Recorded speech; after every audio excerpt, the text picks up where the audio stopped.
નવસારીમાં કોંગ્રેસના ઉમેદવારો પર ભાજપના દબાણના ગંભીર આક્ષેપો સાથે રાજકારણ ગરમાયું। જિલ્લા કોંગ્રેસ પ્રમુખ શૈલેષ પટેલે આક્ષેપ કર્યો કે ભાજપ સત્તાના નશામાં સરકારી તંત્ર અને પોલીસનો દુરુપયોગ કરી ઉમેદવારોને ડરાવી રહી છે।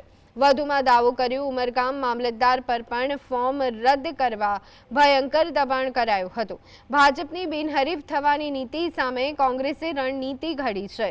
100 થી વધુ ઉમેદવારો સાથે બેઠક કરી તેમને સલામત સ્થળે ખસેડાયા હોવાના સંકેત અપાયા છે।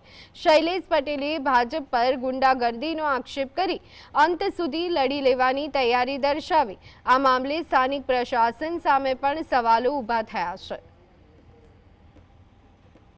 અમે અમારા લગભગ 100 થી વધુ ઉમેદવારોને સેફ સાઇડ કરી દીધા છે। સેફ સાઇડ એટલે કે એક જગ્યાએ એકત્રિત કરીને એમને સૂચનાઓ આપવામાં આવી છે, કારણ કે ભારતીય જનતા પાર્ટી એમના નશાના સટ્ટામાં ચૂર બની છે અને એમણે બેફામ રીતે ક્યાંક પૈસાની લાલચ, ક્યાંક ધમકીઓ અને સરકારી તંત્ર પણ આખું એમની સાથે કામ કરી રહ્યું છે। પોલીસ હોય કે અધિકારીઓ હોય, પણ સીધા ઉમેદવારો પર પ્રેશર લઈ જઈને એમને બ્લેકમેલિંગ કરવાનું કામ